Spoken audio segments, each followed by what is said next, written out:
हमने दो चीजों को डिस्कस किया था डी एंड एफ ब्लॉक में। पहली चीज हमने डिस्कस की थी एटॉमिक साइज और दूसरी चीज हमने डिस्कस की थी electronic configuration of D and F block. Yes और नो? बिल्कुल। पहले मैं चाहता हूं कि यशिका जो है एक इनिशिएटिव ले और हमें ये समझाए कि डी ब्लॉक एलिमेंट्स की इलेक्ट्रॉनिक कॉन्फ़िगरेशन, जो जर्नल इलेक्ट्रॉनिक कॉन्फ़िगरेशन है, वो क्या होती है Yashika? Sir inert gas, inert gas n-1 d 1 to 10 ns 1,2। बिल्कुल सही है। अब यशिका मुझे ये बताओ कि तुम्हें डी ब्लॉक में किन किन एलिमेंट्स की इलेक्ट्रॉनिक कॉन्फ़िगरेशन का ध्यान रखना है? क्रोमियम, ठीक है, कॉपर, ठीक है। तो कैडमियम, प्लैटिनम, क्रोमियम की बता भी दो कि इलेक्ट्रॉनिक कॉन्फ़िगरेशन क्या होती है। 4s1 3d5। बहुत बढ़िया। मैंगनीज की, सॉरी मैंगनीज की कह रहा हूँ, कॉपर की 4s1 3d10। बहुत बढ़िया। और उसके बाद हम प्लेडियम पे आ जाते हैं। प्लेडियम की 4d10 5s0। 5s0। सिल्वर की बिल्कुल सेम कॉपर की तरह आ जाएंगे नीचे 4d10 5s1। प्लेटिनम में 5d9 6s1। यस और नो? बिल्कुल। Yes sir. हाँ जी। फिर हमने बात की थी ट्रांजिशन एलिमेंट्स क्या होते हैं, और एंजल मुझे बताएगी कि ट्रांजिशन एलिमेंट्स किन्हें कहा जाना चाहिए। Transition elements sir, transition elements उन एलिमेंट्स को कहते हैं जिनमें एटलीस्ट वन अनपेयर्ड इलेक्ट्रॉन हो। वो अनपेयर्ड इलेक्ट्रॉन ग्राउंड स्टेट में भी हो सकता है या फिर कॉमन ऑक्सीडेशन स्टेट में भी हो सकता है। बेहतरीन एंजल, बेहतरीन, क्या बात है, बहुत बढ़िया आंसर है।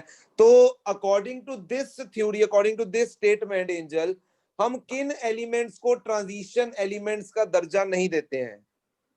इसके अंदर जो जिंक होता है, कैडमियम और मरकरी को हम ट्रांजिशन एलिमेंट्स नहीं कहते हैं। बिल्कुल, क्योंकि उनकी ना तो ग्राउंड स्टेट में ना ही कॉमन ऑक्सीडेशन स्टेट में कोई भी अनपेयर्ड इलेक्ट्रॉन प्रेजेंट नहीं होता है।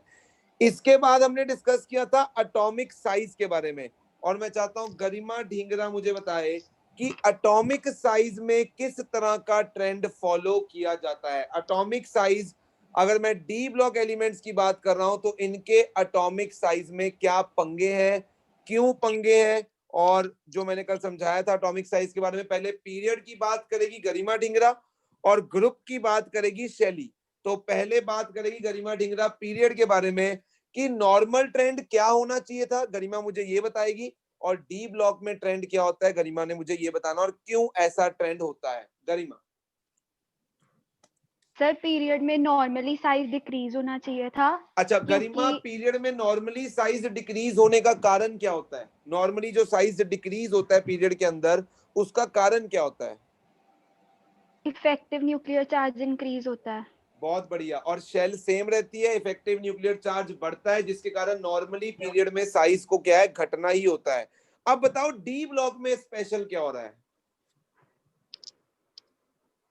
उसमें मैंगनीज तक साइज डिक्रीज होता है, फिर बिल्कुल सही है, कांस्टेंट हो जाता है, मैंगनीज निकल तक साइज कम होता है, फिर कांस्टेंट, और फिर उसके बाद इंक्रीज होता है।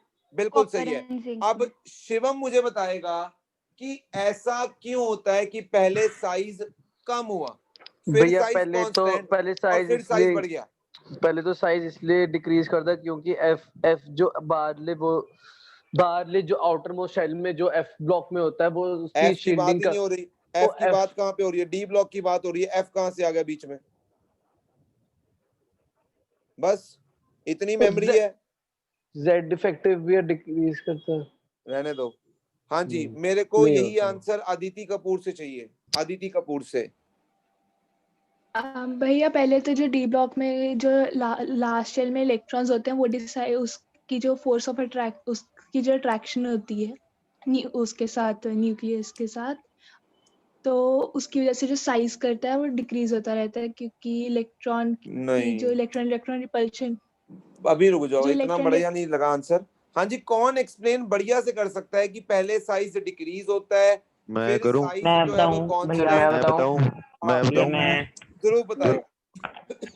ध्रुव बताएगा। हाँ जी सर ध्रुव। पहले हम जैसे स्कैंडियम से लेके सर मैग्नीज तक ना हमारा साइज कम होता है, क्योंकि पहले पहले जेड इफेक्टिव हमारा बढ़ता है, जिससे कि क्योंकि मतलब अगर हम डी ब्लॉक एलिमेंट्स की बात करते हैं तो वहां पर जो इलेक्ट्रॉन है आउटर मोस्ट शेल में नहीं जाता है, वहां पे इलेक्ट्रॉन जा रहा है पिनल्टीमेट शेल पिनल्टीमेट यानी शेल डी में। सब शेल में। यानी जो इलेक्ट्रॉन भर रहे हैं हम वो अंदर वाली शेल में भर रहे हैं, ना कि आउटर मोस्ट शेल में। ठीक है हाँ ध्रुव? जी, हाँ जी, हाँ जी, और जो एटॉमिक साइज डिसाइड करना है वो आउटर मोस्ट इलेक्ट्रॉन ने डिसाइड करना है। हाँ जी। हाँ, अब तू बता क्या कहना चाहता है। तो सर जो आउटर ये एक तो होता है कि डी ब्लॉक की ना बहुत ज्यादा पुअर शील्डिंग होती है, ताकि जिसके कारण वो लास्ट को एक तो शील्ड नहीं कर पाता, और जो न्यूक्लियस होता है वो उसके साथ मतलब तगड़ा मतलब फोर्स ऑफ अट्रैक्शन बना लेता है, जिससे कि जेड इफेक्टिव बढ़ता है, और हमारी जो उससे कारण लो शील्डिंग होती है, और एक तरह से हम उसको इलेक्ट्रॉन इलेक्ट्रॉन रिपल्शन भी कहते हैं, जो बहुत कम होती है, ताकि उसके कारण हमारा मतलब पहले बढ़ता है। जो न्यूक्लियस है वो आउटर मोस्ट इलेक्ट्रॉन को अपनी तरफ खींच लेता है, जिसकी वजह हाँ से जी, साइज कम हो जाता है। हाँ यानी जी, पहले साइज कम होने का कारण है जेड इफेक्टिव का ज्यादा होना nuclear charge electron electron repulsion से। हाँ जी। अच्छा, बाद में जाके मैंगनीज के बाद ऐसा क्या हुआ ध्रुव शर्मा की साइज कांस्टेंट ही हो गया? सर वो जेड इफेक्टिव ए शील्डिंग के इक्वल आ जाता है इलेक्ट्रॉन इलेक्ट्रॉन रिपल्शन के। मतलब इलेक्ट्रॉन्स बढ़ते हैं तो इलेक्ट्रॉन इलेक्ट्रॉन रिपल्शन भी बढ़ती है। जेड हाँ इफेक्टिव जी, साइज को कम करना चाहता है, इलेक्ट्रॉन इलेक्ट्रॉन रिपल्शन साइज को बढ़ाना चाहती है। यस और नो? हाँ जी, बिल्कुल सर। तो दोनों के इफेक्टिव रिजल्ट से क्या हो जाता है, जो तुम्हारा साइज है वो कांस्टेंट रह जाता है। और फिर कॉपर से अगर हम जाते हैं जिंक की तरफ, फिर क्यों बढ़ता है साइज? तब इलेक्ट्रॉन इलेक्ट्रॉन रिपल्शन ज्यादा होनी हो स्टार्ट जाती हो है जाती है। एज कंपेयर हाँ टू जेड इफेक्टिव। यस और नो? हाँ जी, हाँ जी, हाँ जी। तो ये चीज हमने कल समझी थी और इसको अच्छे से समझ लिया था हमने कि एटॉमिक साइज कैसे कैसे वेरी करता है। हाँ जी शैली, तुम बताओ कि जर्नली ग्रुप में साइज कैसे वेरी करता है और डी ब्लॉक में क्या पंगा है? सर जनरली ग्रुप में जो साइज है ना वो इंक्रीज करता है, पर बिल्कुल जब हम सही है, डी ब्लॉक एलिमेंट में आते हैं तो लेंथेनम के बाद ना लेंथेनॉइड कॉन्ट्रैक्शन लगती है, बिल्कुल तो सही है। जिसके करके उनका जो साइज है ना वो ऑलमोस्ट बराबर आ किन का जाता है किन का साइज? लेंथेनम के बाद। किन का साइज? लेंथेनम के लेंथेनम के बाद एलिमेंट किन का साइज? लेंथेनम के बाद 4D और 5D सीरीज के जो एलिमेंट्स हैं, यानी 4D और शुरू हो 5D जाओ का। तुम किससे? जिरकोनियम हैफनियम का साइज ऑलमोस्ट बराबर, ठीक है। और नायोबियम टेंटनम का साइज ऑलमोस्ट बराबर, मॉलिब्डेनम टंगस्टन का साइज ऑलमोस्ट बराबर, टेक्नीशियम रीडियम का साइज ऑलमोस्ट बराबर। बट यूट्रियम और लेंथेनम में वो नहीं होगा। यस हाँ और नो? जी, हाँ जी, ठीक है। तो ये हमने कल चीजें डिस्कस की थी भाई। सबको क्लियर है तो हम आगे बढ़े। बोलो, सबको क्लियर है? Yes sir. हाँ जी। बिल्कुल Okay. सर, बिल्कुल। तो सबको क्लियर है तो हम अब अपनी थर्ड प्रॉपर्टी के ऊपर चल रहे हैं। ध्यान से सुन लो। देखो थर्ड प्रॉपर्टी के अंदर तो ये हैंग हो जाता है यार, रुक जाओ एक थर्ड सेकंड। प्रॉपर्टी सेकंड नहीं होगी सर? सेकंड होगी सर, तो एटॉमिक करवाइए। साइज किया था बस। तो इलेक्ट्रॉनिक कॉन्फ़िगरेशन को मैंने फर्स्ट बोल दिया, मेरे से गुनाह हो गया कोई? नहीं हाँ नहीं हाँ सर, सर, कोई नहीं। यार कोई तुम गुनाह तो नहीं मेरी हुआ जान सर। ही ले लोगे किस दिन, ऐसा लग रहा है मुझे। जितना तुम सीरियस हो जाते हो ना कई बार, सर मुझे आप ऐसा ही लग रहा है हमें कि मोटिवेट कर देते हो कि हम सीरियस ही होना ये पड़ता तो है है। हमें। अच्छी बात है, अच्छी बात है, ये तो अच्छी डरा बात है मत करो पागल। सर, डरा मत दिस इज करो। Good thing. एक सेकंड रुको यार, ये हैंग हो गया भाई साहब। कोई बात नहीं। अभी शिवम बोल रहा था विटामिन एम क्या करना है। देखो विटामिन एम की जरूरत तो उसे पड़ती है हर जगह। आजकल कमी है हर यार चीज विटामिन सर्विस एम की मांगती आपके है। पास? कमी किसके पास होती है? बंदा मेरे पास कहाँ पे कमी है। सेटिस्फाइड होता है वहां पर उसका फुल स्टॉप है। यस और नो? ये तो पॉइंट ही कमी का नहीं है भाई। किसी के मेरे लिए को कमी है। 1000 भी बहुत है और किसी के लिए 10 करोड़ भी कम है। यस और नो? ये तो सही यस बात सर। की सर आपने। ये तो अपने जैसे लेवल ऑफ जैसे सेटिस्फेक्शन की बात है यार। सही जैसे बात है। जैसे विटामिन एन आता दिखता है और बढ़ती जाती है रिक्वायरमेंट। ये जरूरी नहीं है, ये जरूरी नहीं है। यस चलो सर। चलो अब हम डिस्कस करेंगे third property, that is melting point and enthalpy of atomization. Melting point and enthalpy of atomization, क्योंकि दोनों एक जैसे ही वेरी करते हैं तो इसलिए मैं दोनों को एक ही साथ पे कंसिडर कर रहा हूं। Melting point, boiling point and enthalpy of atomisation. ध्यान से सुनना, बड़े ध्यान से इस बात को सुनना और समझना कि मेल्टिंग पॉइंट, पहले मुझे ये बताओ कौन मुझे एंथैल्पी ऑफ एटमाइजेशन बता सकता है, क्या होता है enthalpy of atomization? What is the meaning of enthalpy of atomization? हाँ जी सूरज, एंथैल्पी ऑफ एटमाइजेशन का मतलब क्या है? सर एक मोल मॉलिक्यूल्स को अगर ब्रेक करने और या फिर बॉन्ड करने में जितनी एनर्जी रिलीज या प्रोवाइड करनी पड़ती है उसको एंथैल्पी ऑफ एटमाइजेशन थोड़ा कहते सही है, थोड़ा गलत भी है। हाँ जी जशन, तुम बता सकते हो एंथैल्पी ऑफ एटमाइजेशन क्या है? सर जब कोई मॉलिक्यूल या तो ब्रेक होता है या तो फॉर्म होता है, जब उसके दौरान हीट रिलीज होती है या रिक्वायर्ड होती है। ठीक है गजल, हाँ जी बोलो। भैया जब हम किसी एक मॉलिक्यूल को ब्रेक करते हैं ताकि वो एक आइसोलेटेड गैसियस या आइसोलेटेड एटम में आ जाए, उसमें जितनी एनर्जी चाहिए होती है देखो उसे बोलते अगर मैं तुमसे बात करूं सोडियम की, मैं वैसे ही सोडियम की बात कर रहा हूं, बट एक्चुअल में ट्रांजिशन एलिमेंट्स पढ़ा रहा हूं, तो सोडियम एक रिप्रेजेंटेटिव एलिमेंट है जो कि एस ब्लॉक का एलिमेंट है। तो सोडियम मिलता है सॉलिड फॉर्म में। अब तुमने सॉलिड स्टेट पढ़ रखा है और तुम जानते हो कि सॉलिड स्टेट में जो मेटल जो एलिमेंट्स होते हैं क्रिस्टल लैटिस में अपने आप का अरेंजमेंट होता है उनका, यस और नो? Yes sir. उनकी अच्छा, सेपरेशन को तुम्हें कहते हैं शायद। क्या कह रहे हो, सुन लो पहले। सोडियम सॉलिड स्टेट में है, मतलब हमारे पास सोडियम का एक क्रिस्टल परफेक्ट लैटिस होगा जिसके अंदर सोडियम एटम्स जो हैं वो अरेंज्ड होंगे एक प्रॉपर मैनर से, ठीक है। ऐसा सोडियम का एक लैटिस होगा जिसमें सोडियम एटम्स अरेंज्ड पड़े होंगे, ठीक है। मुझे क्या करना है, इस सोडियम सॉलिड को सोडियम गैस में कन्वर्ट करना है, सोडियम सॉलिड को सोडियम गैस में कन्वर्ट करना है। इसके लिए मुझे क्या करना पड़ेगा, मुझे मान लो ये एक सोडियम एटम है जिसको मैं मार्क कर रहा हूं, पहले ये अट्रैक्शन तोड़नी पड़ेगी, ये अट्रैक्शन तोड़नी पड़ेगी, ये अट्रैक्शन तोड़नी पड़ेगी, फिर सोडियम बाहर आएगा अकेला, यस और नो? हाँ जी सर। और फिर इसे किस में कन्वर्ट करना पड़ेगा, गैसियस स्टेट में कन्वर्ट करना पड़ेगा। तो इसके लिए जितनी एनर्जी देनी पड़ती है उसको हम बोलते हैं एंथैल्पी ऑफ एटमाइजेशन। यानी एक मोल सॉलिड, एक मोल सोडियम सॉलिड को एक मोल सोडियम गैस में कन्वर्ट करने के लिए जितनी एनर्जी मुझे देनी पड़ेगी, that will be enthalpy of atomization. जैसे मान लो कार्बन है मेरे पास, carbon is in the form of solid graphite, carbon मान लो सॉलिड ग्रेफाइट की फॉर्म में है, मुझे इसको कार्बन गैस में कन्वर्ट करना है। यानी पहले मुझे कार्बन को क्या करना पड़ेगा, उसकी सारे जितने भी बॉन्ड्स हैं उनको तोड़कर उसको अलग करना पड़ेगा। और उसको अलग करने का मतलब क्या है कि उसको आइसोलेट कर दिया, मतलब मैं उसको गैसियस स्टेट में ले गया, सारे बॉन्ड्स तो तोड़ ही दिए। तो गैसेस में फोर्स ऑफ अट्रैक्शन क्या होती है, मिनिमम, यानी होती बहुत कम है, होती ही नहीं है। यानी कार्बन सॉलिड से कार्बन गैस में कन्वर्ट हो गया, तो इसके लिए मुझे एनर्जी देनी पड़ेगी और उसी एनर्जी को हम क्या बोलते हैं, enthalpy of atomization. Are you getting my point? कि उसकी एनर्जी को हम क्या बोलते हैं, एंथैल्पी ऑफ एटमाइजेशन। बोलो, मेरी इतनी बात समझ आ रही है तुम्हें? हाँ जी सर। सर एक बार लिखवा दोगे ये वाली एग्जैक्ट डेफिनेशन? डेफिनेशन सिद्धार्थ में लिखवा देता, अगर तू थर्मोडायनेमिक्स पढ़ रहा होता ना तो मैं डेफिनेटली ये डेफिनेशन लिखवा देता, बट इस चैप्टर में इस डेफिनेशन का एज सच कोई रोल नहीं है। Try to understand my point, ठीक है? ठीक है सर। ठीक है, अब सुनना ध्यान से। देखो मेटल्स जो होते हैं, मेटल्स, मैं मेटल्स की बात करता हूं। देखो मैं पता है तुम्हें ये कॉन्सेप्ट क्यों अच्छे से करा रहा हूं, ऐसा नहीं है इंपॉर्टेंट है, ऐसा है कि क्यों ये जो कॉन्सेप्ट है ना एनसीईआरटी में इतना बेटर तरीके से एक्सप्लेन्ड नहीं है, इसलिए मैं चाहता हूं मैं तुम्हें हर चीज की क्लैरिटी दूं।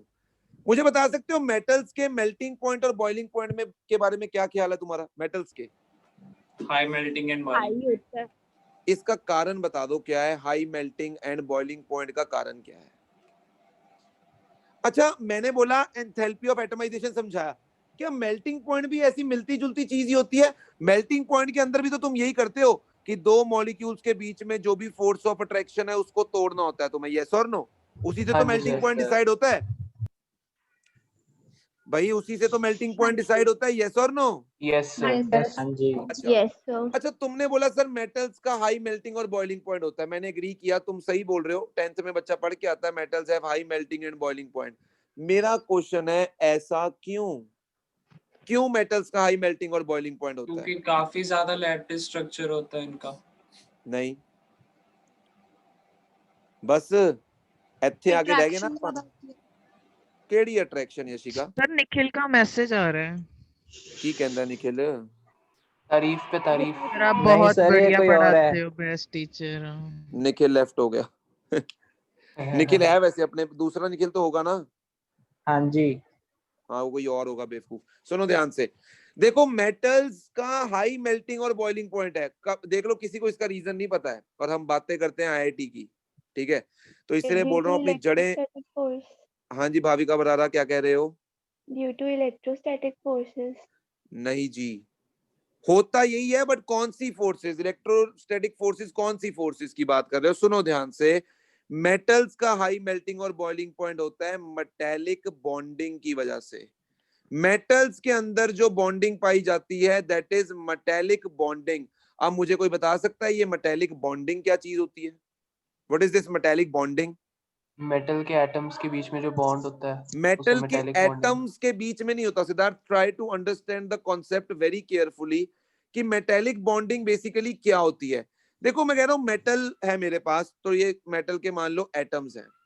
तुम्हें पता है कि मेटल की टेंडेंसी होती है इलेक्ट्रॉन को लूज करने की, यस और नो? यस और जब सर। मेटल्स इलेक्ट्रॉन को लूज करेंगे तो क्या आएगा? उन पे पॉजिटिव चार्ज आएगा, यस और नो? आएगा। भाई मेटल्स, अच्छा किसी ने अगर मेरे को दोबारा ज्वाइन करना होगा तो मेरे को व्हाट्सएप पे मैसेज करके ज्वाइन करोगे। मैं ऐसे रिक्वेस्ट नहीं एक्सेप्ट कर रहा हूँ क्योंकि आ रही हैं रिक्वेस्टें बहुत सारी। सुनो, तो मेटल्स के ऊपर पॉजिटिव चार्ज, मतलब मेटल्स इलेक्ट्रॉन्स को लूज करेंगे और पॉजिटिव चार्ज आएगा। सुनना ध्यान से, वो जो लूज किए हुए इलेक्ट्रॉन्स हैं उनका क्या होता है तुम्हें पता है? वो लूज किए हुए इलेक्ट्रॉन्स का क्या होता है? वो लूज किए गए इलेक्ट्रॉन्स ऐसे घूमते हैं क्लाउड की फॉर्म में। वो ऐसे घूमते हैं, इलेक्ट्रॉन क्लाउड की फॉर्म में क्या करते हैं? इसी स्ट्रक्चर के अंदर घूमते हैं। अब ये जो पॉजिटिव बचा है इसको हम बोलते हैं केर्नल्स। यस, इस शब्द का मैंने यूज सॉलिड स्टेट जब कॉम्पिटिटिव वालों को पढ़ाया था तो यही यूज किया था। इन्हीं को बोलते हैं केर्नल्स, ठीक है? ये जो पॉजिटिव केर्नल्स हैं और ये जो इलेक्ट्रॉन क्लाउड है, इलेक्ट्रॉन का क्लाउड है, इनके बीच में होती है strong electrostatic force of attraction. और उसी strong electrostatic force of attraction को नाम दिया जाता है मेटेलिक बॉन्डिंग। यानी ऐसा एज्यूम किया जाता है कि there is a sea of electrons. Sea of electrons इसलिए बिकॉज इलेक्ट्रॉन क्लाउड यहां पर घूम रहा है, इलेक्ट्रॉन यहां पर घूम रहे हैं स्ट्रक्चर के अंदर। सी ऑफ इलेक्ट्रॉन्स के अंदर पॉजिटिव चार्जेस हैं और ये पॉजिटिव चार्जेस और इलेक्ट्रॉन के बीच में जो इलेक्ट्रोस्टैटिक फोर्स ऑफ अट्रैक्शन है उसी को हम क्या बोलते हैं? Metallic bonding. क्या बोलते हैं उसको हम? Metallic bonding. इसी strong electrostatic force of attraction के कारण मेटल्स का मेल्टिंग पॉइंट और बॉइलिंग पॉइंट क्या होता है? हाई होता है। अब मेरी बात को सुनना ध्यान से, इसी strong electrostatic force of attraction यानी मेटेलिक बॉन्डिंग की वजह से मेटल्स का मेल्टिंग पॉइंट और बॉइलिंग पॉइंट क्या होता है? हाई। इतनी बात समझ आ रही है? यस।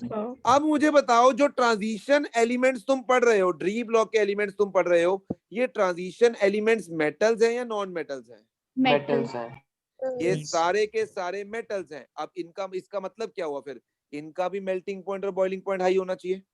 बिल्कुल। हाँ जी। बट अगर मैं बात करता हूं ट्रांजिशन मेटल्स की, तो इनका मेल्टिंग पॉइंट और boiling point and enthalpy of atomization, मैं क्यों बार बार एंथैल्पी ऑफ एटमाइजेशन को साथ में ले रहा हूं? Because one and the same thing ही है, यस और नो? इनका ये सारा कुछ जो है ज्यादा होता है as compare to S block elements, as compare to S block elements. S block elements के कंपैरिजन में इनका मेल्टिंग पॉइंट, बॉइलिंग पॉइंट और एंथैल्पी ऑफ एटमाइजेशन क्या होती है? ज्यादा होती है। Are you getting my point और नॉट? यस सर फिर डिफरेंस क्या रहा है? वो तो बढ़ना ही था। बताता हूं ना, डिफरेंस नहीं है। ज्यादा क्यों है? बीइंग मेटल वो उनसे ज्यादा क्यों है? मैं उसका रीजन दे सकता हूं सिद्धार्थ, कि मेटल्स एस ब्लॉक में भी हैं, मेटल्स डी ब्लॉक में भी हैं, बट डी ब्लॉक्स के मेटल्स का मेल्टिंग पॉइंट, बॉइलिंग पॉइंट और enthalpy of atomization S block से ज्यादा क्यों है? मैं उसका रीजन बता सकता हूं सिद्धार्थ तेरे को। ठीक है सर। अब सुनना, एस ब्लॉक में सारे मेटल्स हैं तो उनमें सिर्फ क्या होती है? Metallic bonding. सिर्फ क्या होती है उनमें? Metallic bonding. बट जो ट्रांजिशन एलिमेंट्स होते हैं उनके अंदर क्या होता है? मेटेलिक बॉन्डिंग तो होती ही है। मेटेलिक बॉन्डिंग तो उनके अंदर होती ही है। वो होती है एनएस इलेक्ट्रॉन्स की वजह से। जो एनएस में इलेक्ट्रॉन्स पड़े होते हैं उनकी वजह से उनमें मेटेलिक बॉन्डिंग तो होती ही होती है, ठीक है? उसके साथ साथ इनमें एडिशन में कोवलेंट बॉन्डिंग भी होती है। और वो कोवेलेंट बॉन्डिंग किसकी वजह से होती है? Due to participation of n-1d electrons, due to participation of n-1d electrons, यानी 3d के इलेक्ट्रॉन्स के पार्टिसिपेट करने की वजह से उनमें कोवेलेंट बॉन्डिंग भी होती है in addition to metallic bonding. और यही कारण है कि उनका मेल्टिंग पॉइंट और उनका बॉइलिंग पॉइंट और उनकी enthalpy of atomization S block से ज्यादा है। अब यहाँ पे कुछ बच्चे क्वेश्चन उठाएंगे, सर आपने हमेशा बोला है कि वैलेंस शेल के इलेक्ट्रॉन्स ही पार्टिसिपेट करते हैं बॉन्डिंग में, यस और नो? Yes sir. ये भाई बाकियों को नहीं है उत्पन्न हो रहा डाउट? हाँ जी सर। बिल्कुल सर, बिल्कुल।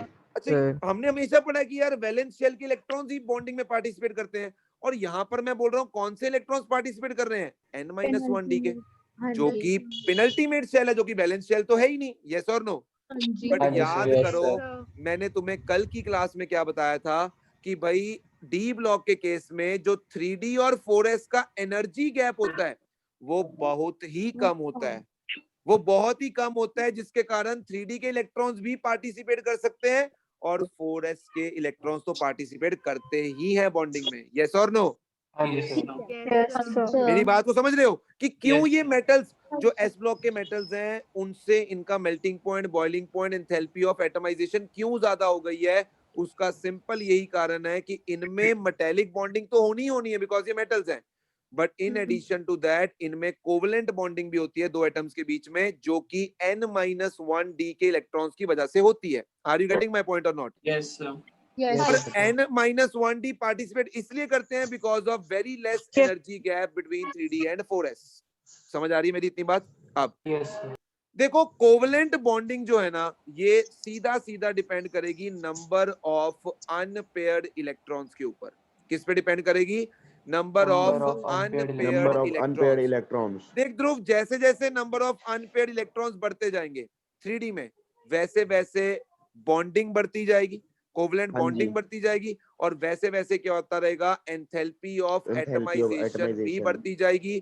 यानी नंबर ऑफ अनपेयर्ड इलेक्ट्रॉन्स बढ़ेंगे तो मैं कहूंगा नंबर ऑफ बॉन्ड्स बढ़ेंगे, कोवेलेंट बॉन्ड्स बढ़ेंगे, और नंबर ऑफ बॉन्ड्स बढ़ेंगे तो उससे एंथैल्पी ऑफ एटमाइजेशन भी बढ़ेगी और उससे मेल्टिंग पॉइंट भी बढ़ेगा। यस और नो? ये this is very important, this is very very important, try to understand this thing, very very important. देखो डी ब्लॉक एलिमेंट्स या एफ ब्लॉक एलिमेंट एक इंफॉर्मेशन बेस्ड चैप्टर है। इंफॉर्मेशन याद रहेगी तो वहां पर ऑप्शन टिक हो जाएगा, इंफॉर्मेशन याद नहीं रहेगी तो नहीं टिक होगी। मैं तुम्हें बस इंफॉर्मेशन को याद करवा रहा हूँ, कॉन्सेप्ट के साथ, रट्टे के साथ नहीं। चोपड़ा जी क्लास में है? संचित चोपड़ा? हाँ जी भैया। चोपड़ा साहब आज आपकी पार्टिसिपेशन कम क्यों होगी? नहीं भैया, है पार्टिसिपेशन। ओके, तो ये कॉन्सेप्ट समझ आया तुम्हें कि ये कोवेलेंट बॉन्डिंग जो है सरासर सीधा सीधा किस पे डिपेंड करेगी? नंबर ऑफ अनपेयर्ड इलेक्ट्रॉन के ऊपर, और जितने ये ज्यादा होंगे उतने बॉन्ड ज्यादा बनेंगे, उतने स्ट्रॉन्गर बॉन्ड्स होंगे, और उतना ही बॉन्ड को तोड़ने के लिए एनर्जी ज्यादा देनी पड़ेगी। मैं कहूंगा स्ट्रॉन्गर बॉन्ड्स को तोड़ने के लिए उतनी एनर्जी ज्यादा देनी पड़ेगी, यस और नो? यस और एनर्जी ज्यादा देनी पड़ेगी तो इनकी एंथैल्पी ऑफ एटमाइजेशन क्या होगी? हाई होगी, यस और नो? ज्यादा देनी पड़ेगी। अब सुनना ध्यान से, एक बार जरा 3d के एलिमेंट्स को लिख लेते हैं जल्दी से। Scandium, titanium, vanadium, chromium, manganese, iron, cobalt, निकल, कॉपर, जिंक। अच्छा, हम क्या करते हैं पहले कॉन्फ़िगरेशन लिख लेते हैं। कॉन्फ़िगरेशन पता है तो मैं सीधा आगे चलूं, बोलो। पता है भैया। पता है भैया सर। तो स्कैंडियम में चलो मैं लिख ही देता हूँ 3d1 4s2। तुम्हारे साथ प्यार बहुत है सर, और विटामिन एम का टाइम नजदीक आ रहा है तो मैं क्या फिर थोड़ा ज्यादा प्यार कर लिया जाए, यस और नो? क्यों शिवम? हाँ जी भैया। बेटा बोल लो, पढ़ाई नहीं आगे कुछ देना है। ओ भैया नहीं मेरा तो नेट फिर बहुत ज्यादा गो रहा है, बहुत रिकनेक्टिंग हो ही मैंने जा तेरे रहा को है। उस दिन भी एक बात समझाई थी, शिवम अरोड़ा ने अगर क्लास लगानी है तो शिवम अरोड़ा किसी भी हद तक जाके वो क्लास लगाएगा। भैया मैं तारों में रिकनेक्टिंग 2-2 मिनट रिकनेक्टिंग हो ही जा रहा है। चलो मर्जी है तुम्हारी, मैं कुछ नहीं कर सकता हूँ। हाँ जी, तभी तो मुझे बोल बताओ नहीं रहा था। स्कैंडियम में नंबर ऑफ अनपेयर्ड इलेक्ट्रॉन्स कितने हैं? स्कैंडियम में 1, टाइटेनियम में 2, वनेडियम में 3, नहीं है 3, वनेडियम में 3, 3, अरे भाई सबको दिख रहे हैं, क्रोमियम में कितने हाँ हैं? जी हाँ जी, कोई नहीं है क्रोम, 1 है। 6 भाई। ठीक है ठीक है ठीक है ठीक है। अरे 6 मेरी जान। हाँ जी हाँ हाँ जी, जी मैंगनीज में 5 5 4 हाँ जी 5 3 3 2 2 1 0। 0 ठीक है सर। अब इससे क्या समझ आ रहा है तुम्हें? मतलब मिडल इसका वालों की मतलब सबसे ज्यादा बॉन्डिंग होगी। पहले मेल्टिंग पॉइंट भी पॉइंट बढ़ेगा, बढ़ेगा, एंथैल्पी ऑफ एटमाइजेशन भी बढ़ेगी, क्योंकि वो सरासर नंबर ऑफ अनपेड इलेक्ट्रॉन्स पे डिपेंड करेंगे। यस और नो? बिल्कुल। बिल्कुल सर।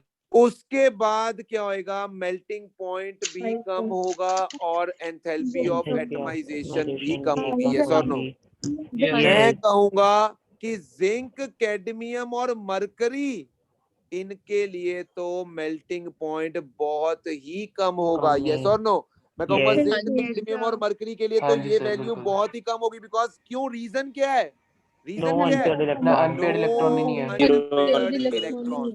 और तुम सब जानते हो इस बात को कि मरकरी लिक्विड स्टेट में मिलता है रूम टेम्परेचर पे। बीइंग अ सॉलिड, बिल्कुल सर, मरकरी हाँ जी। Is in liquid state. यही कारण है इनके मेल्टिंग पॉइंट पे क्या आएंगे? बहुत ही कम होंगे, क्योंकि नो अनपेयर्ड इलेक्ट्रॉन, और ये बहुत सॉफ्ट होते हैं बिकॉज बॉन्डिंग ही स्ट्रांग नहीं है। यस और no? They are soft metals. Yes. सुनना सुनना ध्यान से। अब ये ट्रेंड समझ आ गया तुम्हें? तो मुझे ये बताओ कि सबसे मैक्सिमम किसकी होगी 3D में? क्रोमियम की होगी। Chromium. और यही पूछा जाता है कॉम्पिटिटिव एग्जाम में। वो ट्रेंड नहीं पूछता है, वो बोलेगा मैक्सिमम किसकी होगी, तो मैक्सिमम होगी क्रोमियम की। Are you getting my point? अच्छा, Yes, 3D sir. में क्रोमियम की होगी क्रोमाटन, 4D में मॉलिब्डेनम की, और 5D में टंगस्टन की हाईएस्ट मेल्टिंग पॉइंट और एंथैल्पी ऑफ एटमाइजेशन होगी। यस और नो? हाँ जी भैया। और याद करो टंगस्टन बल्ब की फिलामेंट में क्यों प्रयोग किया जाता है? हाँ जी सर, उसका हाई मेल्टिंग पॉइंट होता है। Melting point. Melting point, high melting point in the range of 3380 degree centigrade. इतना हाई मेल्टिंग पॉइंट है टंगस्टन का। और शायद तुम्हें ये समझ आ रहा होगा कि वो मेल्टिंग पॉइंट हाई क्यों है। यस और नो? हाँ जी सर, हाँ। पक्की बात है मेरी? इतनी बात समझ आ रही है? की बात। अब पंगा पता है क्या है यहाँ पर? एक मैं तुम्हें ट्रेंड दिखाने की कोशिश करता हूँ। Just try to observe that trend. ये देखो, ये मेल्टिंग पॉइंट का ट्रेंड है। देखते हैं इसको, ऑब्जर्व करते हैं ध्यान से। पहले कुछ नहीं पढ़ेंगे, सिर्फ ये देखो 3D सीरीज को देखो। देखो, टाइटेनियम से वनेडियम बड़ा, वनेडियम से क्रोमियम बड़ा। हाईएस्ट देख लो क्रोमियम की, दिख रहा है। हाँ जी सर। बट एक चीज तो शॉकिंग हो गई यार। ठीक है, मैंगनीज से कम होना था, बट मैंगनीज भाई साहब तो बहुत ही नीचे चले गए हैं। हाँ जी। तो कमाल ही हो गए भाई। मैं कहता हूं ऐसा हो जाता ग्राफ चलता, मैंगनीज यहाँ पर कहीं पर होता, मुझे समझ आती है। Sir no? हाँ बट जी। मैंगनीज तो बेचारा, अब आयरन में अनपेड इलेक्ट्रॉन 4 है सर क्योंकि हाफ फिल्ड ऑर्बिटल स्टेबल होते हैं। हाफ फिल्ड ऑर्बिटल स्टेबल होते हैं, जिसके कारण जो आउटर मोस्ट इलेक्ट्रॉन होते हैं ना, मैं रीजन बता रहा हूं तुम्हें, जो आउटर मोस्ट इलेक्ट्रॉन होते हैं जिन्होंने बॉन्डिंग में पार्ट लेना होता है, वो न्यूक्लियस से टाइटली हेल्ड हो जाते हैं। समझ रहे हो मेरी बात? वो न्यूक्लियस से क्या हो जाते हैं? टाइटली हेल्ड हो जाते हैं, जिसके कारण क्या होता है, ये मैंगनीज जो है बॉन्डिंग में पार्टिसिपेट नहीं कर पाया, और बॉन्डिंग में पार्टिसिपेट नहीं किया तो बॉन्ड्स नहीं बने, मतलब मेल्टिंग पॉइंट क्या हो जाता है? कम। This is very very important. यहाँ पर मैंगनीज है तो 4D में क्या आएगा? टेक्टिनियम। ये दोनों एक्सेप्शंस हैं जो ट्रेंड के ऑपोजिट चल रही हैं। Are you getting my point? हाँ जी सर। अच्छा, उसके बाद देखो वही आयरन से कोबाल्ट कम हुआ, कोबाल्ट से प्लेडियम कम हुआ, प्लेडियम से निकल कम हुआ, निकल से कॉपर कम हुआ, कॉपर से मरकरी कम हुआ, and so on. Oh sorry, मैं कहां पे पहुंच गया? निकल से कॉपर पे कम हुआ, फिर कॉपर के बाद जिंक क्यों नहीं लिखा यहाँ पर? उसका क्योंकि वो Because वो और भी कम transition हो गया। element ही नहीं है। वो ट्रांजिशन ट्रांजिशन एलिमेंट ही नहीं है। एलिमेंट नहीं है, और यहाँ पर उसने साफ साफ लिखा है trends in melting points of transition. Transition element. अरे ऐसे भी क्वेश्चन बना के पूछ सकता है, मैं एग्जामिनर होता तो पूछता। समझ रहे हो? इतनी बात समझ आ रही है तुम्हें? ट्रेंड देख के बात समझ आ रही है मेरी? हाँ जी सर। यानी ये पता लग गया कि रिस्पेक्टिव सीरीज में हाईएस्ट किसकी है, लोएस्ट किसकी है, और मैंगनीज और टेक्टिनियम में झोल है। यस और नो? सर एक बार रीजन फिर से बताना है। एक तो इनका ऑर्बिटल स्टेबल हो गए क्योंकि हाफ फिल्ड हो गए सारे। ऑर्बिटल्स स्टेबल है, स्टेबिलिटी है, कॉन्फ़िगरेशन स्टेबल है 3d5 4s2। स्टेबल कॉन्फ़िगरेशन के कारण न्यूक्लियस आउटर मोस्ट इलेक्ट्रॉन्स को टाइटली हेल्ड करके रखता है, जेड इफेक्टिव ज्यादा होने के कारण, जिसके कारण outer most electron can not participate in the bonding, और बॉन्डिंग में पार्टिसिपेट नहीं करे तो इसका मतलब क्या हो गया, इसका मतलब क्या हो गया कि बॉन्ड्स बॉन्डिंग नहीं नहीं बने, करेगा। तो फिर इसका बने। मतलब क्या होगा, मेल्टिंग पॉइंट कम होएगा। मेरी कम बात समझ होगा। आ रही है? यस हाँ जी भैया। अच्छा, हाँ जी अब एक चीज इंपॉर्टेंट और है, पहले इतनी चीजें लिख लें नोट में, मैं नोट में लिखूंगा मुझे क्या क्या चीजें दिमाग में रखनी है regarding the melting point and boiling point, yes और नो। सबसे पहले तो मैं ये दिमाग में रखूंगा, नंबर ऑफ अनपेयर्ड इलेक्ट्रॉन्स अगर बढ़ेंगे तो उससे क्या आएगा, नंबर ऑफ बॉन्ड्स बढ़ेंगे, यस और नो।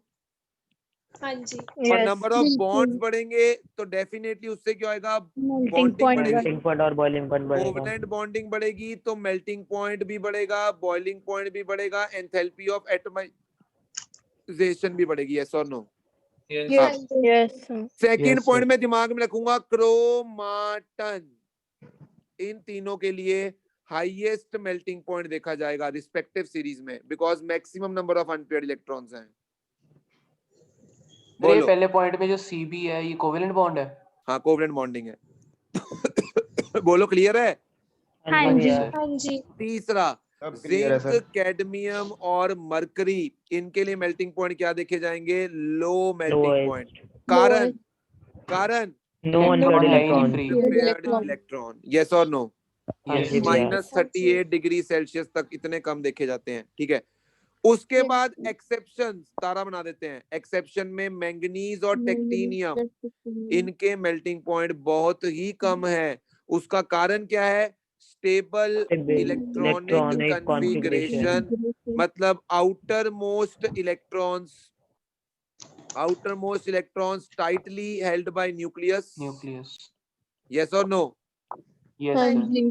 जिसकी वजह से no bonding participation, no bond participation, bonding में पार्टिसिपेट नहीं करेंगे, यस और नो।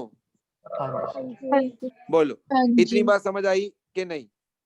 Yes sir. अब पीरियड के क्रॉस तो तुम समझ चुके हो, यस और नो। यस देखो पता है क्या होता है, मैं एक चीज तुम्हें और समझाने की कोशिश करता हूँ। देखो अगर तुम पीरियड में चलते हो, पीरियड में मैं नॉर्मल ट्रेंड के अकॉर्डिंग समझाता हूँ। देखो ये 3D है, ये 4S है, यस और नो। तो वैसे तो मैं कहूंगा कि 3D और 4S का एनर्जी गैप ऑलमोस्ट बराबर होता है, बट एक चीज मैं समझाता हूँ तुम्हें। पीरियड में चलो ठीक है, इनमें Z इफेक्टिव कांस्टेंट रह जाता है, बढ़ जाता है बाद में, मतलब कम हो जाता है या फिर पहले बढ़ जाता है, बट एक चीज समझो, पीरियड में वैसे तो Z इफेक्टिव बढ़ता ही है ना नॉर्मली। हाँ जी उसके कारण क्या होता है, उसके कारण क्या होता है, 3D और 4S, 3D और 4S। अब देखो 3D और 4S में क्या असर दिखेगा तुम्हें, अगर Z इफेक्टिव बढ़ेगा तो क्या असर दिखेगा तुम्हें, साइज कम होना चाहिए। उससे क्या होता है, सुनो ध्यान से, उससे न्यूक्लियस क्या करता है, इस वाली शेल को, क्योंकि ये अंदर है ना, तो ये इसको पकड़ लेता है जल्दी से, मतलब इसको टाइटली होल्ड कर लेता है। हाँ ये इसकी वजह से क्या नेपच्यून होता है, का। 3D और 4S का जो एनर्जी गैप है थोड़ा सा बढ़ जाता है। अब इस गैप के हाँ बढ़ने से क्या हुआ, क्या इस गैप के बढ़ने से 3D और 4S का अगर एनर्जी गैप बढ़ है गया, नहीं चोपड़ा साहब हम भी आ जाएं रोटी पे, मिस्टर सॉरी भैया चोपड़ा, सॉरी बुला सॉरी रहे भैया। क्या, बुला रहे? चलो सुन लो ध्यान से, मैं क्या समझाना चाहता हूं। गजन मुझे ये बताओ कि कोवेलेंट बॉन्डिंग का डी ब्लॉक में कारण क्या था? जो भैया पेनल्टीमेट शेल थे उनमें अनपेयर्ड इलेक्ट्रॉन थे इसलिए। तो वो तो मैं कहूंगा outer most shell electrons participate करते हैं बॉन्डिंग में। बॉन्डिंग में तो आउटर मोस्ट शेल के इलेक्ट्रॉन पार्टिसिपेट करते हैं, पेनल्टीमेट एंटी पेनल्टी, हाँ गैप है ये ना कारण है कि एनर्जी लगभग बराबर होने के कारण 3D बराबर के है। इलेक्ट्रॉन्स भी पार्टिसिपेट कर पाते हैं। बट पीरियड में हम अगर देखने जाएं तो मैं कहूंगा 3D को ना न्यूक्लियस थोड़ा ज्यादा पकड़ लेगा, जिसके कारण थोड़ा सा एनर्जी गैप इनके बीच में ज्यादा होएगा, यस और नो। पीरियड में मैं ऐसा नहीं कह रहा बहुत ज्यादा होएगा, मैं ग्रुप और पीरियड का कंपैरिजन कर रहा हूं राइट नाउ। तो पीरियड में थोड़ा सा एनर्जी गैप ज्यादा होएगा 3D और 4S में, यस और नो। ठीक है ठीक है सर। अब सुनो ध्यान से, ग्रुप में जनरली Z इफेक्टिव हम बोलते हैं या तो कांस्टेंट या तो कम बोलते हैं, यस और नो। हाँ जी इसका मतलब क्या हुआ, अगर ग्रुप में Z इफेक्टिव कम है या कांस्टेंट है तो इसका मतलब सिद्धार्थ न्यूक्लियस 3D को नहीं खींचेगा अपनी तरफ। सर पर 3D को तो खींचेगा, जो आगे आ रहा है उसको नहीं खींचेगा। अरे मेरा पॉइंट नहीं समझ रहा, मैंने बोला पीरियड में वो 3D को खींच रहा था, क्यों खींच रहा था, बिकॉज इस पे हाई चार्ज है, न्यूक्लियर चार्ज ज्यादा है, ठीक है। तो वो अंदर वाली शेल, पहले अंदर वाली शेल आती है ना, बाद में बाहर वाली शेल आती है, तो हाँ जी, अंदर हाँ वाली शेल के इलेक्ट्रॉन्स को अपनी तरफ खींचेगा तो जिससे 3D और 4s का थोड़ा सा एनर्जी गैप ज्यादा होगा। मेरी बात समझ आ रही है? जी सर। अब ग्रुप में क्या होएगा? ग्रुप में Z इफेक्टिव या तो कांस्टेंट या तो कम हो रहा है। बिल्कुल। अब अगर कम या एनर्जी गैप कम कांस्टेंट हो हो रहा जाएगा, है तो इसका मतलब 3D और 4s का एनर्जी गैप और कम कम हो जाएगा।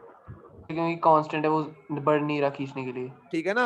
तो 3D और ठीक 4s है। का एनर्जी गैप और कम। मैं ये नहीं कह रहा यार वो ज्यादा, मतलब पीरियड के कंपैरिजन में सोचो, पीरियड के कंपैरिजन में तो 3D और 4s का एनर्जी गैप और कम हो जाएगा। हाँ हाँ जी जी। भैया। तो इसका मतलब ग्रुप में क्या होगा भाई? ग्रुप में 3D के और ज्यादा, मतलब 4D होएगा ना, ऑब्वियसली 3D नहीं होएगा, नीचे जाऊंगा तो 4D 5D आ जाएगा। मतलब Yes. ग्रुप में D और S का जो एनर्जी गैप होगा वो कम होने की वजह से क्या D के और इलेक्ट्रॉन ज्यादा पार्टिसिपेट कर सकते हैं बॉन्डिंग में? हाँ जी सर, कर सकते हैं। भाई अगर और इलेक्ट्रॉन्स बॉन्डिंग में पार्टिसिपेट करेंगे तो इसका असर किस पे दिखेगा? Melting point, boiling point, melting point, boiling point और enthalpy and of enthalpy of atomization पे। एटमाइजेशन। इसका मतलब क्या समझ आया तुम्हें? कि ग्रुप में जब तुम चलोगे यानी नीचे जाओगे तो मेल्टिंग पॉइंट और बॉइलिंग पॉइंट, मतलब मैं ये कहूंगा कि melting point of second and third transition series first series से ज्यादा होगा। यस और नो? हाँ जी भैया। अरे भाई try to observe this trend. देखो नीचे 1D मतलब 3D सीरीज, फिर 4D, फिर 5D, तो चेक करो 4D और 5D सीरीज के तो मेल्टिंग पॉइंट इनसे भी ज्यादा हैं, 3D से भी ज्यादा हैं। उसका कारण बता रहा हूं तुम्हें मैं, एनसीईआरटी में कहीं नहीं लिख रखा ये, मैं तुम्हें उस चीज का कारण बता रहा हूं, देखो ध्यान से। ठीक है सर। यानी क्या मैं ये भी कह सकता हूँ कि पूरे पीरियोडिक टेबल में फिर टंगस्टन का ही मैक्सिमम होगा भाई? हाँ जी सर, होगा। यस और नो? हाँ Yes, जी। sir। अरे यार फिर पार्टिसिपेशन Yes, कम हो जाती है, क्या बोर हो जाते हो? सर जितनी चीज को मैं पौना घंटा लगा के समझाता हूँ ना, वो केवल एनसीईआरटी की 5 लाइनों में लिखी होती है, और वो भी समझ नहीं आती है। पढ़ के देख लेना एक बार, तुम अपना रांझा राजी कर लेना। कल मैं जो टॉपिक पढ़ाने आऊंगा ना, एक बार पढ़ के देख लेना तुम्हें कितना समझ आता है। ध्रुव शर्मा, समझ आ रहा है इस ग्राफ का मतलब कि 4D और 5D हाँ जी सर, आ रहा है। डिस्टरबेंस है इसलिए बढ़ बंद गया? किया हुआ है माइक। क्यों बढ़ गया मेल्टिंग पॉइंट? क्योंकि नीचे जाते हुए D और S का एनर्जी गैप और कम हो गया, जिससे D के ज्यादा इलेक्ट्रॉन्स पार्टिसिपेट कर रहे हैं, जिससे बॉन्डिंग और बढ़ रही है। बिल्कुल सर। तो मैं यहाँ पे नोट में 5वां पॉइंट लिख दूं? लिखना पड़ेगा सर। तो लिखूंगा मैं क्या? 5D का मेल्टिंग पॉइंट 4D से ज्यादा और 4D का मेल्टिंग पॉइंट 3D से ज्यादा। यस और नो? सर पूरे पीरियोडिक टेबल में टंगस्टन का सबसे ज्यादा होएगा। बिल्कुल बिल्कुल बिल्कुल। तो 5D का 4D से ज्यादा, 4D का 3D से ज्यादा। तो इसका रीजन क्या है? इसका रीजन है कि डाउन द ग्रुप, जब हम डाउन द ग्रुप गए तो डाउन द ग्रुप जाने पर, डाउन द ग्रुप गए तो energy gap between n-1D and ns क्या हुआ? डिक्रीज। ड्यू टू विच क्या हुआ? मोर electrons will participate in the bonding. Yes और नो? हाँ जी भैया। Yes sir. और ढूंढ के देख लेना एनसीईआरटी में, तुम्हें समझ आ गया तो बोल देना। More electrons will participate in the bonding, मतलब more bonding will lead to more melting and boiling point. Yes और नो? Yes sir. बोलो, क्लियर है? हाँ जी भैया। हाँ जी सर। अब मैं कहूंगा ऐसा कोई क्वेश्चन नहीं रह गया जो हमने। भैया। हाँ जी बोलो। भैया मेरे बहुत ज्यादा कनेक्शन एरर आ रहा है। मैं 2 मिनट मम्मा का भी कर लिया, वो पापा का भी, अब एक रह गया, अगर होता तो ठीक कर लूं।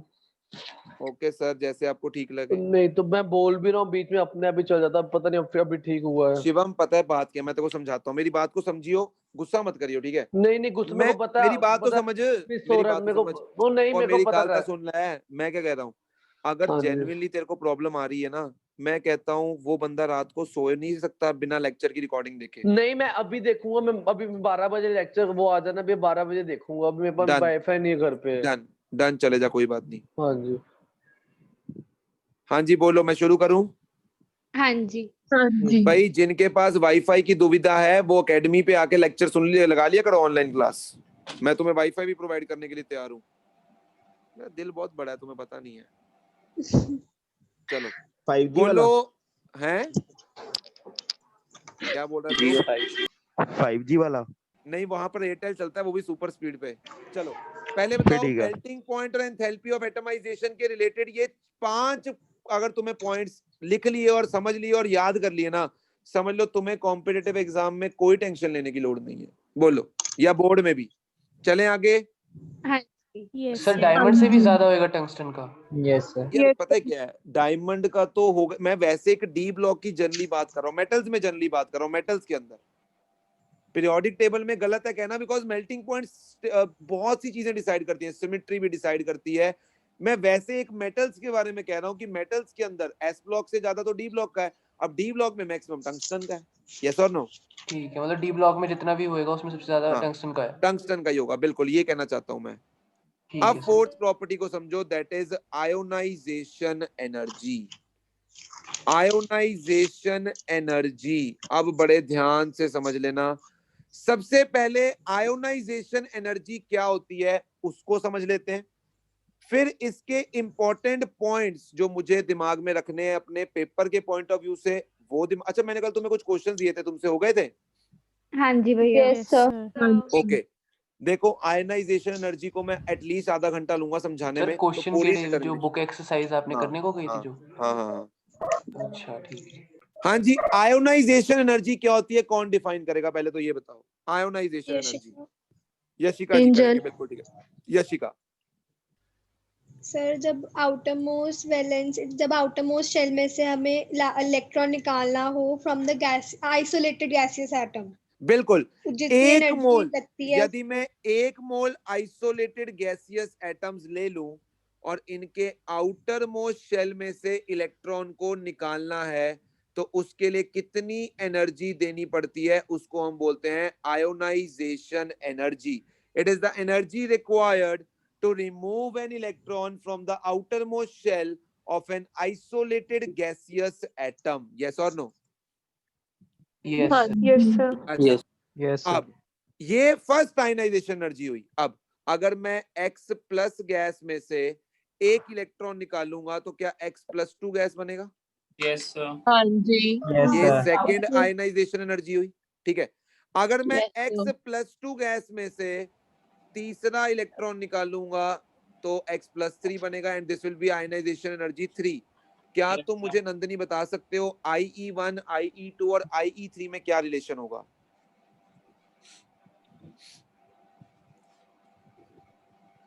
हाँ जी अनुष्का, तीनों में रिलेशन क्या होगा, IE1, IE2 और IE3 में?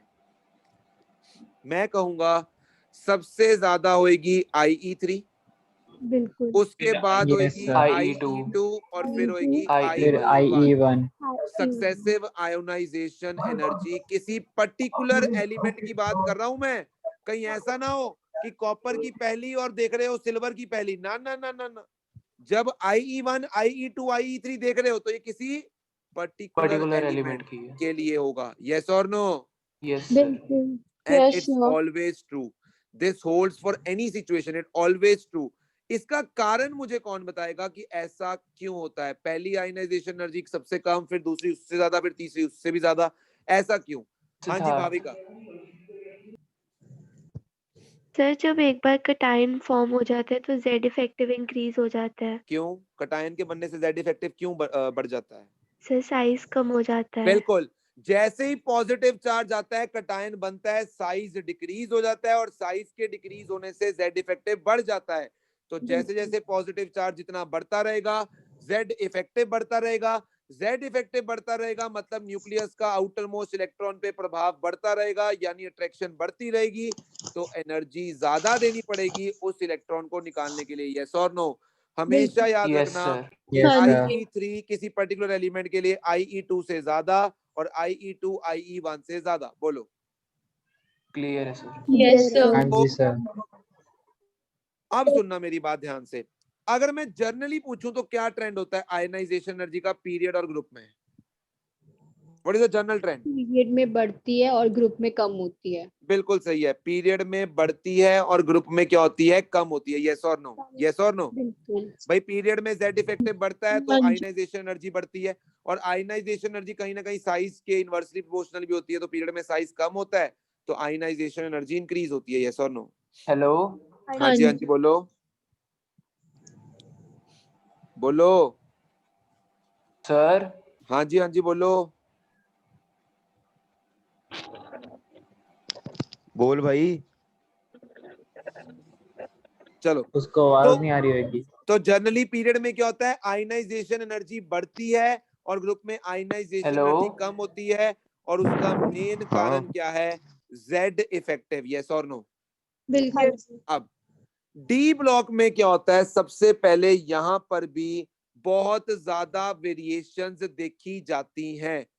ग्राफ जो है वो गिवन नहीं है तुम्हें, बट मैं तुम्हें कल ग्राफ जरूर दिखाऊंगा नेट से डाउनलोड करके कि क्या ग्राफ होता है आयनाइजेशन एनर्जी का। बट मेरे पॉइंट को ध्यान से समझो, मेरी बात को ध्यान से सुनो कि आयोनाइजेशन एनर्जी यहां पर क्यों इतना ज्यादा मतलब इरेगुलरिटी शो करती है, उस पे बाद में आते हैं। बट सबसे पहली चीज मैं नोट में तुम्हें लिखवाना चाहूंगा, ध्यान से देखना। अगर मैं बात करता हूं एस ब्लॉक एलिमेंट्स की, एस ब्लॉक एलिमेंट्स, तो एस ब्लॉक एलिमेंट्स पहले आते हैं पीरियोडिक टेबल में, फिर डी आते हैं और फिर पी आते हैं, यस और नो। Yes sir. यानी हम पीरियड में चलते हैं, तो पीरियड में चलने पे आयनाइजेशन एनर्जी क्या है, बढ़ती है, यस और नो। मतलब मैं पहला पॉइंट तो लिख सकता हूं कि ionization energy of D block elements, ionization energy of D block elements is more than S block, is more than S block, but is less than P block. Yes or no? हाँ जी। Yes sir. भाई S block से ज्यादा होगी इनकी ionization energy और P block से कम होगी, कारण जेड इफेक्टिव साइज छोटा हो जाता है पीरियड में चलने पे और Z इफेक्टिव बढ़ जाता है। तो ये कारण होगा कि डी ब्लॉक की आयोनाइजेशन एनर्जी जो है एस ब्लॉक से तो ज्यादा होगी, बट पी ब्लॉक एलिमेंट से क्या होगी, कम होगी, यस और नो। Yes sir. हाँ जी। अब मैंने बोला कि इररेगुलर ट्रेंड ऑब्जर्व होता है, irregular trend in ionization energy is observed in case of D block elements. बहुत ही इररेगुलर ट्रेंड होता है, शायद इसीलिए ग्राफ दिया नहीं हुआ, इन case of D block elements. और उसका कारण होता है, मैं बता रहा हूं कारण क्या, समझाऊंगा अभी थोड़ी देर में, reorganization energy and exchange energy. मैं समझाता हूं, तुमने ये वर्ड्स भले ही ना सुने हुए, बट तुम्हें कारण समझ आ जाएगा, reorganization energy and exchange energy. Paper में तो नंबर इसी से मिलने हैं अगर ये क्वेश्चन आया तो, बट मैं तुम्हें समझाऊंगा इसका कारण क्या है। मैं चलो समझा ही देता हूं, समझाऊंगा क्या, देर आए दुरुस्त है, अभी समझाता हूं, इसको समझो ध्यान से। देखो रीऑर्गेनाइजेशन एनर्जी और एक्सचेंज एनर्जी तो पेपर में लिखना है, बट इसका मतलब समझो क्या है। अगर मैं बात करूं क्रोमियम की, देखो अब क्रोमियम भाई साहब की अगर मैं बात करूं तो इनकी कॉन्फ़िगरेशन है 4s1 3d5, यस और no. Yes sir. Yes sir. अब क्यों है ये कॉन्फ़िगरेशन 4s1 3d5, क्यों ये एक्सेप्शन है? क्योंकि जो 5 इलेक्ट्रॉन डी ऑर्बिटल में वो स्टेबल है, हाफ फिल्ड। हाँ मेरा क्वेश्चन यही है कि हाफ फिल्ड डी स्टेबल क्यों होता है। कल इसका आंसर ढूंढ के आना, और इसका आंसर +1 में एटॉमिक स्ट्रक्चर के लास्ट पेज पे मिलेगा तुम्हें। सिमेट्री रहती है उसमें, symmetry, exchange energy, there is a concept of exchange energy. तो ये मैं सब अभी ग्रीन में लिखा हुआ है। हाँ युवांशु सही पकड़े हैं, वो ग्रीन में लिखा हुआ है कि यदि डी में 5 इलेक्ट्रॉन्स आ जाते हैं ना, तो उससे नंबर ऑफ एक्सचेंजेस बढ़ जाते हैं। पीएनसी लगा कर देख सकते सर, हो। हाँ जी ठीक है। तो यहाँ पर नंबर ऑफ एक्सचेंजेस फर्स्ट वाले के लिए 5 है, सेकंड वाले के लिए 4, थर्ड वाले के लिए 3, 2, 1, टोटल 10 एक्सचेंज। और एक्सचेंज से क्या होता है, एक एनर्जी रिलीज होती है, इसे इलेक्ट्रॉन मूव एक्सचेंज एनर्जी करके, बोलते हैं। Yes sir. तो बेसिकली क्या है, ये हम कारण, इसीलिए मैं बोल रहा हूँ ये वर्ड्स दोनों तुम्हें वहां पर मिलेंगे +1 की एनसीईआरटी में। बट मेरी बात को समझो, क्रोमियम की कॉन्फ़िगरेशन 3d5 4s1 है, ठीक है। और ऑन द अदर हैंड मैं कहूंगा मैंगनीज एटॉमिक नंबर 25 की कॉन्फ़िगरेशन 3d5 4s2 है, यस और नो। अब यस सर। अब देखो क्या आएगा, क्या ये एक इलेक्ट्रॉन क्रोमियम जल्दी छोड़ देगा? छोड़ देगा, यस क्योंकि वो D5 पे पहुंच जाएगा, which is half field stable, मतलब स्टेबल हो रहा है एक इलेक्ट्रॉन छोड़कर, यस और नो। हाँ जी सर। हाँ जी। उसकी आयनाइजेशन एनर्जी कम होगी, ठीक है। अब मैंगनीज की ज्यादा होगी इस केस में, यस और नो, क्योंकि S में 2 इलेक्ट्रॉन्स है, ठीक है। बट ऐसा सोचो, एक इलेक्ट्रॉन छोड़ने के बाद क्रोमियम की कॉन्फ़िगरेशन अब हो गई है 3d5, यस और नो। और मैंगनीज की हो गई है 3d5 4s1। अब किसकी सेकंड आयनाइजेशन एनर्जी ज्यादा होगी? क्रोमियम की ज्यादा। हाँ जी बोलो। मैंगनीज की ज्यादा होगी। अरे कमले 4s1 है, वो तो चाहता है मेरा एक इलेक्ट्रॉन निकालो और मुझे D5 पे भेजो। अच्छा ज्यादा, हाँ ठीक है 3d5 वाले की होगी। तो 3d5 जिसका जो स्टेबल हो चुका है उसकी सेकंड क्या हो जाएगी ज्यादा, यस और नो?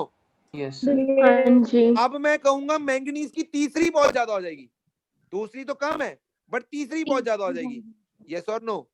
Yes sir. उसी तरह मैं कॉपर को कंपेयर कर सकता हूँ, कॉपर इज 3d10 4s1, भाई इसकी पहली तो कम होगी as compare to zinc, yes और नो? Yes sir. ठीक है ना, बट इसकी दूसरी ज्यादा होगी एज कंपेयर टू जिंक।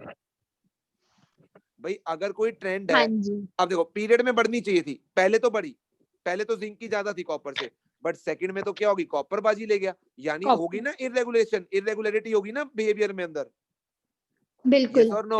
सभी की अपनी कॉन्फ़िगरेशन के अकॉर्डिंग है। एग्जैक्टली और वो कॉन्फ़िगरेशन आती है because of reorganization energy and exchange energy. तो यही मैं समझाने की कोशिश कर रहा हूँ कि अगर तुम्हें क्वेश्चन ये आएगा कि why irregular trend is observed in the ionization energy, तो हम क्या लिखेंगे, because of reorganization energy and exchange energy and due to stable and, मतलब इसी की वजह से तो क्या होती है कॉन्फ़िगरेशन स्टेबल और अनस्टेबल होती है, यस और नो? Yes sir. बस ये दो वर्ड हम लिख के आ जाए, एक्सप्लेन करने को कहेंगे, नंबर पूरे समझ ले, एक्सप्लेन नहीं करना ना कुछ नहीं करना, बस खत्म आंसर। अच्छा सर। अब सुनो तीसरा पॉइंट, मैं कहूंगा क्रोमियम की first ionization energy, chromium shows less ionization energy 1, पहली आयनाइजेशन एनर्जी कम है, यस और नो? हाँ जी सर कम है। जिंक की पहली ज्यादा है, यस और नो? और वो तुम समझा सकते हो ना इलेक्ट्रॉनिक कॉन्फ़िगरेशन से, यस और नो? यस भाई यस और नो? अब सुनना, यस अब सुनना, देखो वनेडियम क्रोमियम मैंगनीज, यस और नो? और निकल कॉपर जिंक, क्या वनेडियम से क्रोमियम और क्रोमियम से मैंगनीज जाने पे मैं पीरियड में जा रहा हूँ? Yes sir. बिल्कुल जर्नली पीरियड में जाने पर आयनाइजेशन एनर्जी को बढ़ना चाहिए था, यस और नो? यस हाँ जी मैं यहाँ पर बात कर रहा हूँ आयनाइजेशन एनर्जी 2 की, बताओ वनेडियम की ज्यादा होगी या क्रोमियम की? 2 की बात कर रहा हूँ, आयनाइजेशन एनर्जी 2 का मतलब वो 3d5 पर है, अब इलेक्ट्रॉन निकालना है तुमने बाहर, क्रोमियम 2 की क्रोमियम की ज्यादा होगी, वनेडियम से ज्यादा होगी, वेनेडियम से हाँ जी। यस और मैंगनीज से भी ज्यादा होगी, यस और नो? हाँ जी सर। Yes sir. अच्छा हाँ जी। उसी तरह कॉपर की भी जब आयनाइजेशन एनर्जी 2 कंपेयर करोगे निकल और जिंक से, तो दोनों से ज्यादा होगी।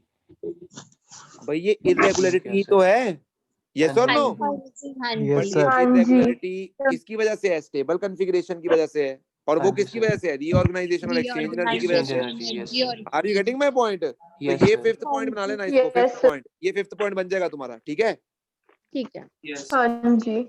अच्छा अब सुनो ध्यान से, हमने ये बोला कि जो सक्सेसिव एलिमेंट्स होते हैं, ये देखो आयनाइजेशन एनर्जी 3 सबसे ज्यादा, 2 फिर 1, यस और नो? हाँ जी मैं क्या कहूंगा कि डी ब्लॉक में भी ऐसा ही होता है, मैंने बोला था ये जो फैक्ट है ये ट्रू रहता है, कोई भी किसी भी पीरियड में आ जाए, यस और नो? हाँ जी बट मैं डी ब्लॉक के लिए ना एक चीज लिखने लगा हूं, ध्यान से सुनना, सक्सेसिव एलिमेंट्स या successive ionization energies of elements have less difference. इसका मतलब क्या हुआ, इसका मतलब क्या हुआ? मतलब उनकी इवन मतलब आयनाइजेशन फर्स्ट एंथैल्पी और सेकंड एंथैल्पी में डिफरेंस जो होगा वो ज्यादा नहीं होगा, कम नहीं as compare to S block and P block elements, जो यहाँ पर डिफरेंस देखने को मिलेगा ना, इनकी भी थर्ड ज्यादा होगी, सेकंड मतलब किसी पर्टिकुलर एलिमेंट के लिए इनकी भी थर्ड ज्यादा होगी, फिर सेकंड होगी, फिर फर्स्ट होगी, बट डिफरेंस उतना नहीं देखने को मिलेगा जितना एस और पी में देखने को मिलता है। Have less difference as compare to S and P block, as compare to S and P block. पहले बताओ पॉइंट समझ आया? यस ठीक है सर। पॉइंट समझ आया? हाँ जी हाँ जी। कि डिफरेंस होगा बट डिफरेंस ज्यादा नहीं होगा अगर हम एस और पी ब्लॉक के कंपैरिजन में देखें तो। पॉइंट समझ आ रहा है? हाँ जी सर।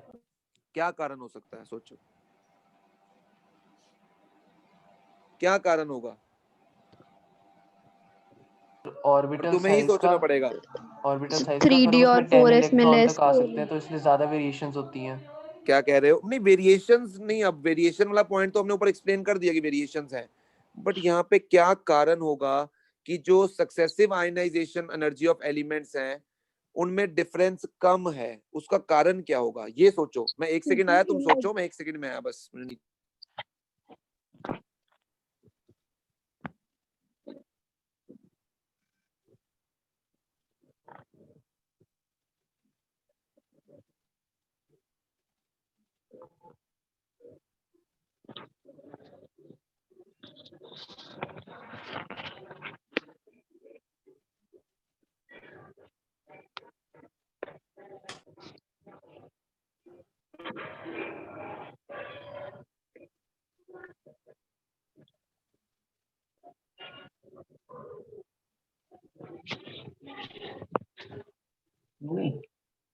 अभी कहाँ चल रही?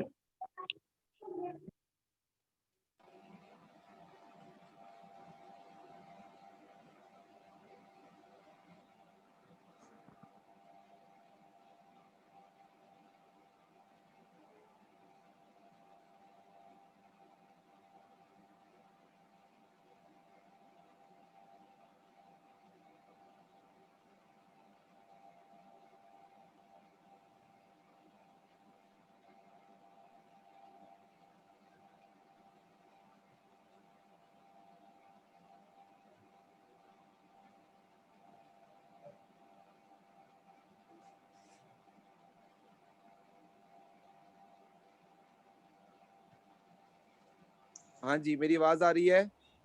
हाँ जी सर, आ रही है। अब मेरे ना फोन पे चल नहीं रही है मीटिंग, कोई भी अगर बाहर छूट जाएगा तो मेरे को मैसेज कर देना व्हाट्सएप पे। हाँ जी, तो बोलो क्या सोचा फिर, क्यों? उनके साइज में ज्यादा फर्क नहीं होता? कहीं ना कहीं ये भी आंसर बिल्कुल सही है, क्योंकि हमने पढ़ा है कि साइज कम हुआ फिर ऑलमोस्ट लगभग सेम। देखो मैं ये कहूंगा कि देखो 2 चीजें हैं। एक तो पीरियड में क्या हो रहा है, इनके जेड इफेक्टिव बढ़ रहा है, यस और नो? हाँ जी। ठीक है, जो आयोनाइजेशन एनर्जी को बढ़ाना चाहता है, यस और नो? भाई यस और नो? हाँ जी। अच्छा, दूसरा पीरियड में इलेक्ट्रॉन रिपल्शन भी बढ़ेगी आगे जाके, बढ़ेगी सर। जो आयोनाइजेशन एनर्जी को कम करना चाहेगी, यस और नो? हाँ जी सर। तो इसमें क्या होगा, एक चीज बढ़ाने की कोशिश कर रही है, एक कम करने की कोशिश कर रही है, और दोनों चीजें मतलब चल रही हैं साथ साथ पीरियड में, यस और नो? इसलिए हम ये कहते हैं कि यहाँ पर आयोनाइजेशन एनर्जी का जो डिफरेंस है ना, एक ही एलिमेंट की डिफरेंट आयोनाइजेशन, अच्छा जहां पर हाफ फिल्ड और फुली आ जाए ना, वहां तो डिफरेंस ज्यादा होगा। जैसे फॉर एग्जांपल क्रोमियम है, अब क्रोमियम की जो पहली होगी वो क्या होगी, 4s1 3d5, मतलब 4s में से हटाना है तो बहुत कम होगी, बट सेकंड बहुत ज्यादा होगी, मतलब डिफरेंस बहुत ज्यादा होगा। मैं ये नहीं कह रहा हूं कि डिफरेंस हमेशा कम होएगा, जहां पर हाफ फिल्ड और फुली फिल्ड की गेम आ जाएगी वहां तो डिफरेंस बहुत ज्यादा होएगा सक्सेसिव आयनाइजेशन एनर्जीज में। मैं ये कह रहा हूं कि अगर हाफ फिल्ड और फुली फिल्ड को अभी इग्नोर कर दें और वैसे सक्सेसिव एनर्जीज की बात करें या पी ब्लॉक से कंपेयर करें, तो वहां पर डिफरेंस बहुत ज्यादा होता है सक्सेसिव आयनाइजेशन एनर्जीज में, बट यहाँ पर डिफरेंस इतना ज्यादा नहीं होगा, यस और no? Yes sir. Yes sir. भाई समझ आ रहा है ना ऐसा क्यों हो रहा है? क्योंकि एक फैक्टर बढ़ाने की कोशिश कर रहा है, एक फैक्टर घटाने की कोशिश कर रहा है, तो इन द एंड क्या होएगा, ज्यादा इंक्रीमेंट नहीं देखने को मिलेगा इन successive ionization energies of element में, यस और नो? Yes sir. भाई बोलो, समझ आ गई मेरी बात? Yes sir. अब क्या ये 6वां पॉइंट भी समझ आ गया तुम्हें? आ गया। लिखे रहने देता हूँ ना, तुम्हें याद रहेगा। चलो 7th पॉइंट पे आ जाते हैं। अब मैं कहूंगा ionization energy 3 of manganese is very high, yes और नो? Yes sir. बिल्कुल। भाई सही बोल रहा हूँ कि नहीं बोल रहा? बिल्कुल कि सर, जो यही। आयोनाइजेशन एनर्जी है मैंगनीज की वो काफी ज्यादा होगी, यस और नो? Yes sir. थर्ड वाली की बात कर रहा हूँ। भाई क्या हो गया, बाकी कहाँ चले गए हैं? बस नींद आनी शुरू होगी 9 बजे के बाद, बस टाइम ऊपर हो गया। हाय पता नहीं कब तक क्लास चलनी है, कब तक इन्हें पकाना है सानू, बोलो। Yes sir. क्लियर है? आयनाइजेशन एनर्जी 3 मैंगनीज की क्या हो जाएगी, बहुत ज्यादा हाई हो जाएगी। अच्छा यस सर। जरा ग्रुप में चलते हैं। ग्रुप में जाने पर 3D से 4D, 4D से 5D, ग्रुप में जाने पर आयनाइजेशन एनर्जी को क्या होना चाहिए था? डिक्रीज। डिक्रीज। हाँ जी क्यों सर, होनी चाहिए थी डिक्रीज? साइज बढ़ रहा है, क्योंकि साइज बढ़ रहा है है। और Z Z इफेक्टिव कम या कांस्टेंट हो जाएगा तो आयनाइजेशन एनर्जी को डिक्रीज होना पड़ेगा, यस और नो? हाँ जी देखो Yes, 3D sir. और 4D में तो बहुत पंगे रहते हैं, ठीक है, मतलब कहीं पर 3D की ज्यादा होती है, कुछ एलिमेंट्स के लिए 4D की ज्यादा होती है, सुनना ध्यान से। बट मैं ये कह सकता हूं कि 5D सीरीज के जो एलिमेंट है, 5D सीरीज, इनकी ionization energy 3D and 4D से ज्यादा है। भाई ये तो बिल्कुल ही ऑपोजिट हो गया, जहां 5D की होनी चाहिए थी सबसे कम, वहां 5D की हो गई है सबसे ज्यादा, यस और नो? हाँ Yes, जी sir. Yes sir. क्यों, क्या कारण है इसका? तो साइज बहुत छोटा है और क्योंकि क्यों साइज की छोटा हुआ? ऑर्बिटल कॉन्ट्रैक्शन के कारण जेड इफेक्ट बहुत ज्यादा बढ़ा है। लेंथेनॉइड कॉन्ट्रैक्शन, इसका सिर्फ एक ही कारण है, लेंथेनॉइड कॉन्ट्रैक्शन। एक तो लेंथेनॉइड कॉन्ट्रैक्शन 57 के बाद सारे एलिमेंट्स पे लगनी शुरू हो गई, इसकी वजह से साइज पे तो इफेक्ट पड़ा ही पड़ा। बट जब लेंथेनॉइड की बात करते हैं तो एलिमेंट जो इलेक्ट्रॉन है वो किस में भरते हैं? एफ में भरते हैं, और F एफ में। की शील्डिंग तो महाबकवास है, यानी वो आउटर मोस्ट इलेक्ट्रॉन और न्यूक्लियस की अट्रैक्शन को बढ़ा देगा। तो हमें आउटर मोस्ट इलेक्ट्रॉन को ही तो निकालना है, यस और नो? बिल्कुल हाँ जी तो सर. यस तो सर। वही अट्रैक्शन अगर बढ़ जाएगी तो डेफिनेटली इलेक्ट्रॉन को निकालना और भी मुश्किल हो जाएगा। This is very very important point to be noted है। जबकि 5D की होनी चाहिए थी सबसे कम, और 5D की हो गई है 3D और 4D से भी ज्यादा। Are you getting my point? Yes, sir. Yes मैं सर। तुम्हें एग्जैक्ट ऑर्डर बता देता हूं जो सिर्फ कॉम्पिटिटिव वालों के लिए इंपॉर्टेंट है। अगर ग्रुप 3 में चलोगे, ग्रुप 3 समझते हो? स्कैंडियम और उसके नीचे यूट्रियम और लेंथेनम और एक्टिनियम, तो उसमें तो क्या होएगा, 3D की होएगी सबसे ज्यादा, फिर होएगी 4D और 5D की होएगी सबसे कम, बिकॉज अभी लेंथेनॉइड कॉन्ट्रैक्शन लगेगी नहीं, यस और नो? हाँ जी। Yes, sir. अच्छा, उसके बाद आ जाओ ग्रुप 4, 5, 6 और 10 में, ये +1 में भी कराया हुआ है। हाँ ग्रुप जी 4, 5, 6 और 10 में क्या होता है, सबसे ज्यादा तो 5D की होनी ही होनी है, ठीक है। इसमें 3D की कम होती है, 4D की क्या होती है, ज्यादा, मतलब 5D फिर 4D फिर 3D। और अगर ग्रुप कौन से बचे हैं अब, 7, 8, 9, 11 और 12, यहाँ पर क्या ऑर्डर होता है, 4D की सबसे कम, फिर 3D और फिर 5D। मैंने पहले ही बोला था 3D और 4D में तो ग्रुप में देखना पड़ता है कौन से ग्रुप में चल रहे हो, but most of the cases में 5D की सबसे ज्यादा हो जाती है, और उसका कारण क्या है, lanthanoid contraction. Are you getting my point और नॉट? Yes, sir. हाँ जी। Yes, sir. 3D भी ये 3D की भी ज्यादा ही है, उतनी ही है जितनी 5D की ज्यादा आती है. ये सिर्फ कॉम्पिटिटिव वाले बच्चों के लिए है, अगर एग्जैक्ट ऑर्डर की बात करें तो, ठीक है, किसकी ज्यादा किसकी कम, ये एग्जैक्ट ऑर्डर ग्राफ से मिलता है। जब हम प्रैक्टिकली देखते हैं आयनाइजेशन एनर्जी निकाल के, तो एग्जैक्ट ऑर्डर वहां से मिलता है। वैसे तुम्हारे लिए बोर्ड पॉइंट ऑफ व्यू से इंपॉर्टेंट क्या है कि 5D सीरीज की आयनाइजेशन एंथैल्पी 3D और 4D से ज्यादा क्यों है, यस और नो? हाँ जी Yes, sir. तो लेंथेनॉइड कॉन्ट्रैक्शन कारण है, मतलब लेंथेनॉइड कॉन्ट्रैक्शन को थोड़ा सा एक्सप्लेन कर देना और बता देना, पुअर शील्डिंग ऑफ एफ के कारण एस के जो 2 इलेक्ट्रॉन्स हैं, जो आउटर मोस्ट इलेक्ट्रॉन्स हैं, टाइटली हेल्ड बाय न्यूक्लियस है, जिसकी वजह से एनर्जी ज्यादा देनी पड़ेगी in order to remove that electron, yes और no? Yes, sir. Sir, group के लिए सिर्फ ये 8th पॉइंट ही था ना, उससे पहले बस सारे ग्रुप पीरियड के के लिए थे. एक ही पॉइंट है, ग्रुप के लिए एक ही पॉइंट है सिर्फ। सर जो यहाँ पे 3D और 4D में नॉर्मली आई है ग्रुप 4 से 12 में, इसका वो क्या? लेंथेनॉइड ही है कंट्रैक्शन सर, बट वो प्रैक्टिकली जब जाओ कहीं पर कंट्रैक्शन, कहीं पर साइज ज्यादा कम हो जाता है, कहीं पर कम होता है, वो एक एक्सपेरिमेंटल डाटा है, दिस इज एक्सपेरिमेंटल वैल्यूज।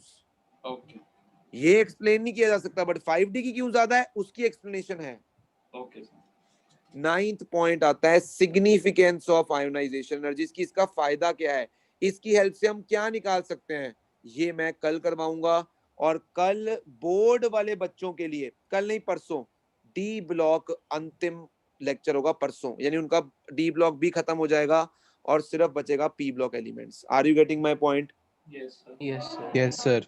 आज जो Yes. क्वेश्चंस तुमने प्रैक्टिस करके आने हैं, पढ़ने की कोशिश कर लेना एनसीईआरटी को, ठीक है, जो जो टॉपिक्स मैंने पढ़ाए हैं ये स्टार्टिंग वाले सारे पढ़ लेना, जो ऊपर ग्राफ है मेल्टिंग पॉइंट के, ठीक है। एटॉमिक साइज के बाद आयनाइजेशन एनर्जी को पूरा पढ़ लेना, और तुम्हें कुछ नहीं दिखेगा, देखना जो मैंने तुम्हें इंपॉर्टेंट चीजें बताई हैं, ये 8 पॉइंट दिमाग में रह गए तो समझ लो तुम किसी भी एग्जाम में पीछे नहीं रहोगे, गारंटी, मेरी गारंटी, ठीक है। और क्वेश्चन 8.2 करना है तुमने, ठीक है, क्वेश्चन 8.2 दिख रहा है तुम्हें?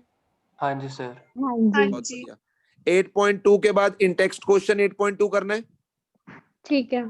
ठीक है। उसके बाद 8.3 करना है, नहीं 8.3 नहीं करना, हमने ऑक्सीडेशन स्टेट्स नहीं ना पढ़ी अभी। उसके बाद मैं बताता हूँ तुमने कौन से क्वेश्चंस करने हैं। वेट एक सेकंड के लिए, एक्सरसाइज में करेंगे ताकि साथ साथ एक्सरसाइज भी खत्म हो जाए। तो उसके बाद हम करेंगे एक्सरसाइज में से क्वेश्चन, एक सेकंड रुक जाओ मैं बता रहा हूँ। क्वेश्चन 8.7, क्वेश्चन 8.8, 8.9, उसके बाद है क्वेश्चन 8.11 में करना है तुमने सिर्फ क्वेश्चन नंबर सेकंड, या चलो मैं कल ही दूंगा, इसको भी मत करना, ठीक है। और बस ये क्वेश्चन तुमने करने हैं। बोलो क्लियर है मेरी बात? ठीक है सर। यस और पढ़ हाँ लेना जी। एक बार, कल आयनाइजेशन एनर्जी तक सारे पॉइंट्स को एक बार रिवाइज करके आना, तभी फायदा है, वरना मेरे पढ़ाने से नहीं आएगा डी एंड एफ ब्लॉक, तुम्हारे याद करने से होगा डी एंड एफ ब्लॉक। बोलो क्लियर है? क्लियर है सर। Yes sir. तो कल 90% Yes, खत्म कर sir. दूंगा मैं, 80% कह रहा हूँ खत्म कर दूंगा, और परसों पूरा 100% खत्म हो जाएगा। Okay okay bye, good night. Sir. वो ऐप का चेक कर लेना, मेरा अभी भी तू ठीक नहीं है आज ही वो। मेरे पास सैटरडे को मैं कर दूंगा तेरा हल। ठीक है।